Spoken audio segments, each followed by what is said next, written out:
11वीं फिजिक्स मापन के इस चैप्टर में आज हम देखेंगे त्रुटियों का सिद्धांत। पहले हम ये जानने की कोशिश करते हैं कि त्रुटियां होती क्या हैं। प्रत्येक मेजरमेंट में कोई ना कोई त्रुटि उत्पन्न हो जाती है। उस त्रुटियों के उत्पन्न होने का कारण कई होता है। या तो जिस यंत्र से हम मापन कर रहे हैं उस यंत्र की वजह से वो त्रुटि उत्पन्न हो रही हो, या तो हमारे मापन का जो तरीका है, मेजरमेंट का जो मेथड है, उसकी वजह से त्रुटि उत्पन्न हो सकती है, या कोई बाहरी कारण हो सकता है। एक्सटर्नल रीजन हो सकते हैं जिसकी वजह से वो त्रुटियां उसमें आ रही है। तो यहाँ पर हम त्रुटियों के सिद्धांत और इस 7वें लेक्चर में आज हम यही जानने की कोशिश करेंगे। सबसे पहले हम इसके इंट्रोडक्शन पर बात करेंगे कि त्रुटियां क्यों आती है, उसकी वजह क्या है। त्रुटियों का आशय ये नहीं है कि हम त्रुटियां जानबूझकर करें। त्रुटियों का अर्थ ये है, आशय ये है कि हम सारा मेजरमेंट बड़े केयरफुल तरीके से करते हैं, सावधानी से करते हैं, फिर भी उसमें कुछ ना कुछ गलतियां या त्रुटियां रह सकती हैं। इनकी वजह क्या क्या हो सकती हैं, थोड़ा सा इस पे बात करने की हम कोशिश करेंगे। जिन परिस्थितियों की वजह से त्रुटियां उत्पन्न होती हैं वो कुछ इस प्रकार से हम समझें। जैसे फर्स्ट नंबर पे लिखा हुआ है limit of resolution or least count. हम जानते हैं कि प्रत्येक इंस्ट्रूमेंट, हर इंस्ट्रूमेंट के मेजरमेंट का एक लीस्ट काउंट होता है, अल्पतमांक होता है। लिमिट ऑफ रिजोल्यूशन या लीस्ट काउंट अर्थात मापन की एक सीमा होती है, उस सीमा से वो कम मापन नहीं कर सकता। किसी उदाहरण पर बात करें तो जैसे आपके पास सिंपल स्केल है, उसमें दो समीपस्थ लाइनों के बीच, नियरेस्ट लाइनों के बीच की जो डिस्टेंस होती है वो 1 मिलीमीटर होती है। अर्थात उस इंस्ट्रूमेंट से आप 1 मिलीमीटर से कम की वैल्यू मेज़र नहीं कर सकते हैं। तो 1 मिलीमीटर के इक्वल वहाँ पे जो है आपको कोई भी मेजरमेंट करेंगे तो 1 मिलीमीटर उसका लीस्ट काउंट है। सो उतनी एरर हमेशा होने की पॉसिबिलिटी रहेगी, मैक्सिमम 1 मिलीमीटर की। इसी तरह से सेकंड नंबर को देखें, प्रेक्षक के देखने की सीमा, लिमिट ऑफ ऑब्जर्वेशन या लिमिटेड पॉसिबिलिटी ऑफ ह्यूमन आई। तो इसमें हम ये जानने की कोशिश करेंगे कि जो मानव की, मनुष्य की आँख है, ह्यूमन आई है, उसके एक देखने की भी एक लिमिट होती है। कोई वस्तु आकार में, साइज में छोटी होती जाती है तो एक निश्चित साइज तक ही हम उसको देख पाएंगे। इसके बाद वो जब माइक्रो, सूक्ष्म लेवल पे जाएगी तो हमको दिखना बंद हो जाएगा, क्योंकि हमारे आँख की भी एक देखने की सीमा है कि उस सीमा या साइज से छोटी वस्तु को हम नहीं देख सकते। इसलिए दूसरा कारण ये होता है त्रुटियों के उत्पन्न होने का। तीसरा कारण है उपकरणों की अपूर्णता, इम्परफेक्शन ऑफ मेजरिंग इंस्ट्रूमेंट्स। आप जिस इंस्ट्रूमेंट से मेजरमेंट कर रहे हैं वो इंस्ट्रूमेंट हो सकता है कि इनकम्प्लीट हो या उस मेजरमेंट के लिए पूरी तरह से ठीक ना हो, सही ना हो। एग्जैक्ट मेजरमेंट, उसमें कोई भी दिक्कत हो सकती है। उसमें स्केल जो बना हुआ है उसमें प्रिंटिंग मिस्टेक हो सकती है कि उसके स्केल सही नहीं बनाए गए हैं, या और कोई वजह हो सकती है।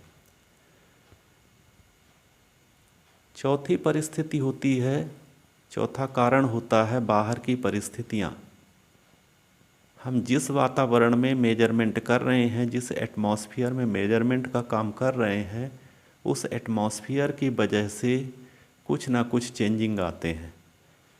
टेम्परेचर है, प्रेशर है, ये सब परिस्थितियाँ, ह्यूमिडिटी है, ये सारे रीजन हमारे मेजरमेंट को कहीं ना कहीं इफ़ेक्ट करते हैं। क्योंकि आप जानते हैं कि सारे मेजरिंग इंस्ट्रूमेंट किसी न किसी मेटल के स्केल में, मेटल में बने होते हैं। और मेटल मीन्स धातुएं। जैसे जैसे ताप और दाब बदलता है, उनके थोड़े बहुत आकार बदलते हैं, जिसको धात्विक प्रसार, लीनियर एक्सपेंशन ऑफ मेटल कहा जाता है। तो ये वो 4 रीजन है जिसकी वजह से त्रुटियां होती हैं। अर्थात आप सब कुछ काम सही कर रहे हैं, फलस्वरूप इन 4 वजह से उस मेजरमेंट में कोई ना कोई कमी या गलती, जिसे हम त्रुटियों का नाम दे रहे हैं, एरर्स का नाम दे रहे हैं, वो हो जाती है। तो त्रुटियों का होना एक सामान्य प्रक्रिया है। जहाँ पे आप मेजरमेंट करेंगे, जब भी मेजरमेंट करेंगे, त्रुटियां होना निश्चित है। अब आगे की हम बात करेंगे।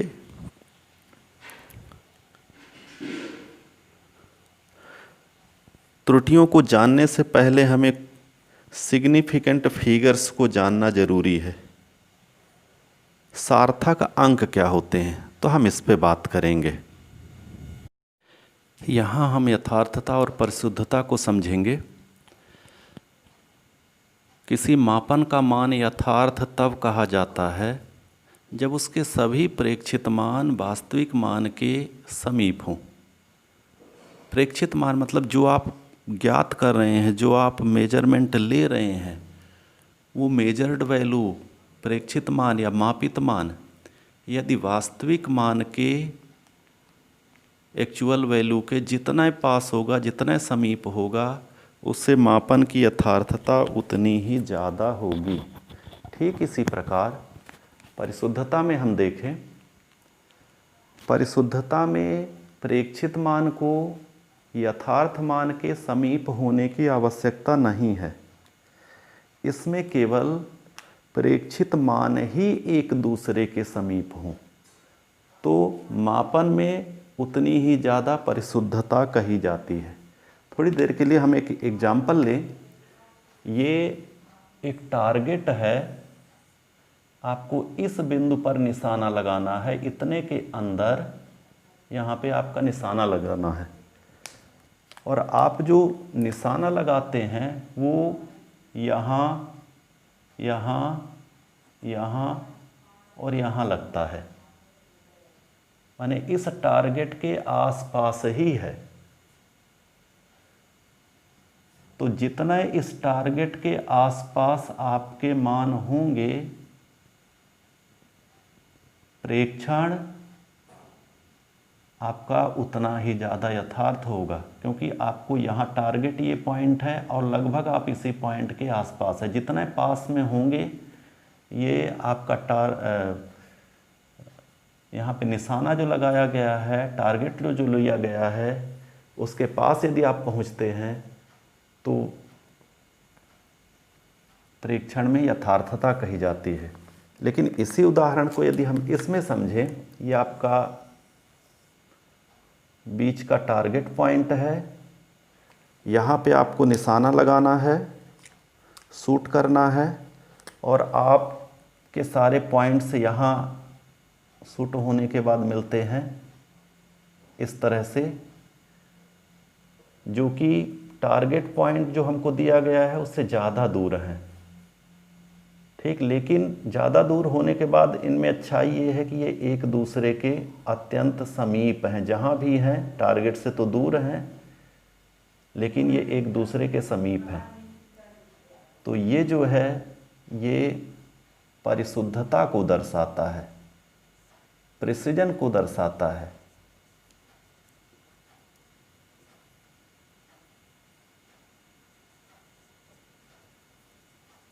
तो ये प्रिसाइज वैल्यू है, और वो जो है यहाँ पे ये एग्जैक्ट वैल्यू है, एक्यूरेट। तो इसमें एक्यूरेसी एक में ज़्यादा है और एक में प्रिसीजन ज़्यादा है। तो इस तरह से आप समझ गए होंगे कि यहाँ पे यथार्थता और परिशुद्धता में एक्यूरेसी एंड प्रिसीजन में क्या फ़र्क है या क्या अंतर होता है।